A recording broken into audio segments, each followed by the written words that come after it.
जेवर 24 देख रहे हैं आप, आपके साथ मैं हूं मोहित कर्णेश ठाकुर। यूपी में चुनावी मंच तैयार हो चुका है। ऐसे में सभी पार्टियां जोर शोर के साथ चुनावी मैदान में उतर आई हैं।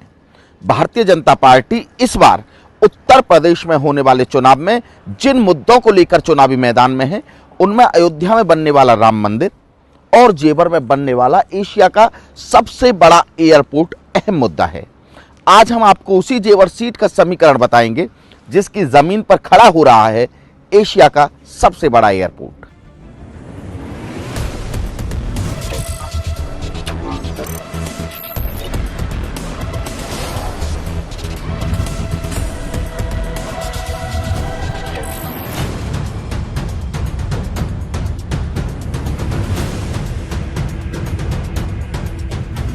दुनिया के मानचित्र पर आज जेवर हाईलाइट में है। इसी जेवर की जमीन पर तैयार हो रहा है एशिया का सबसे बड़ा एयरपोर्ट, जिसकी आधारशिला 25 नवंबर 2021 को प्रधानमंत्री नरेंद्र मोदी और उत्तर प्रदेश के मुख्यमंत्री योगी आदित्यनाथ रख चुके हैं। नोएडा इंटरनेशनल एयरपोर्ट के निर्माण के साथ इसमें लगभग 34 से लेकर 35 हजार करोड़ रुपए का निवेश अकेले इस एयरपोर्ट पर होगा। 1 लाख से अधिक लोगों को नौकरी और रोजगार यहाँ पर उपलब्ध होंगे। इसके साथ ढेर सारी अन्य संभावनाएं यहाँ पर बनेंगी। एमआरओ के साथ ही यहीं पर हम लोग यमुना अथॉरिटी में ये जो एयरपोर्ट है हमारा जॉइंट वेंचर है, नोएडा, ग्रेटर नोएडा और यमुना अथॉरिटी को मिलाकर के हम लोग इस एयरपोर्ट के निर्माण की कार्रवाई को राज्य सरकार के माध्यम से आगे बढ़ा रहे हैं। उत्तर प्रदेश की 403 विधानसभा सीटों में इस बार जेवर को अहम माना जा रहा है। ये सीट इतनी हाईलाइट में क्यों है, ये समझना आपको जरूरी है। जेवर की जमीन पर एशिया का सबसे बड़ा एयरपोर्ट बनने जा रहा है। आने वाले चुनाव में भारतीय जनता पार्टी जेवर एयरपोर्ट को मुद्दा बनाकर चुनावी मैदान में होगी। इस विधानसभा सीट पर करीब 3,23,000 मतदाता हैं। जेवर विधानसभा सीट पर 59% शहरी मतदाता हैं। इन मतदाताओं में ठाकुर समाज और गुर्जर समाज अच्छी पकड़ रखता है। 2017 में इस सीट से भाजपा ने जीत हासिल की। 2017 से पहले बसपा ने यहां जीत की हैट्रिक लगाई थी। यहां से मौजूदा विधायक बीजेपी के धीरेन्द्र सिंह हैं। 2017 में इस सीट पर बेहद दिलचस्प मुकाबला देखने को मिला था। 2017 में यहां धीरेन्द्र सिंह ने बसपा के वेदराम भाटी को 22,173 वोटों से हराया था।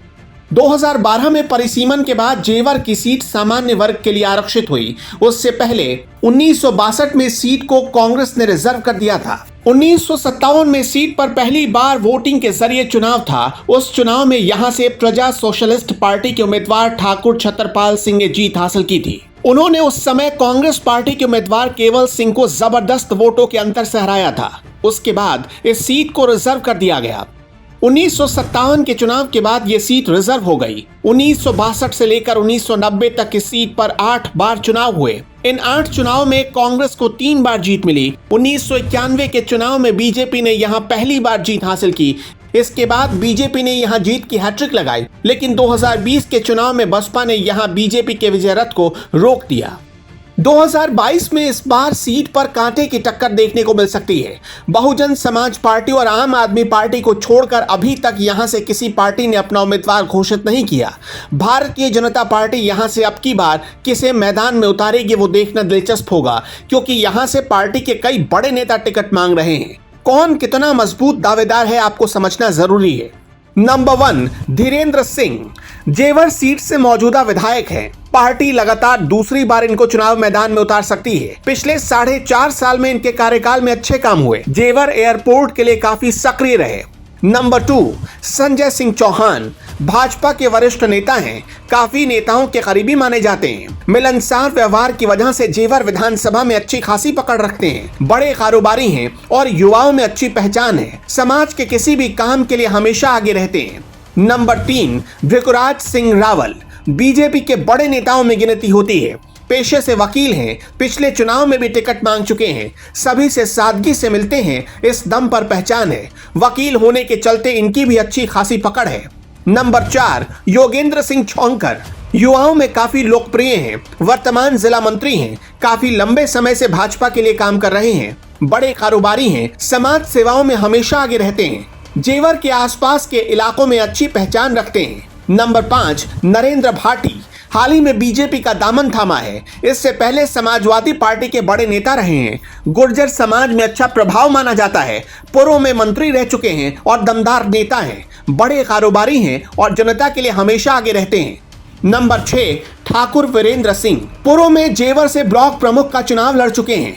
अच्छे कारोबारी हैं और क्षेत्र में अच्छी पहचान रखते हैं। मिलनसार व्यवहार की वजह से जनता में लोकप्रिय हैं।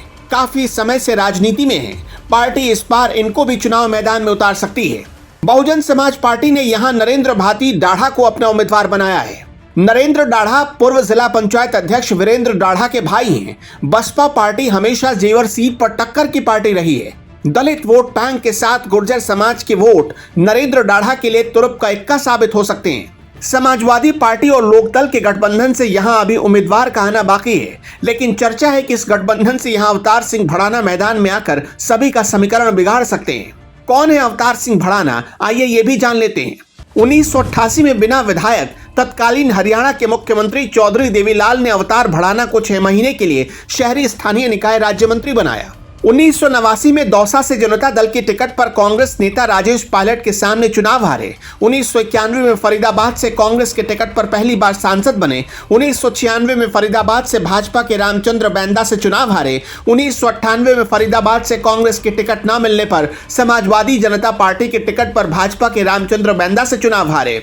1999 में मेरठ लोकसभा क्षेत्र से कांग्रेस के टिकट पर दूसरी बार सांसद बने। 2004 में फरीदाबाद से कांग्रेस के टिकट पर तीसरी बार सांसद बने। 2009 में फरीदाबाद से कांग्रेस के टिकट पर चौथी बार सांसद बने। 2014 में फरीदाबाद में कांग्रेस के टिकट पर भाजपा के कृष्णपाल गुर्जर से तकरीबन 4,67,000 वोटों से चुनाव हार गए। 2015 में कांग्रेस छोड़कर हरियाणा के इंडियन नेशनल लोकदल की पार्टी में शामिल हो गए।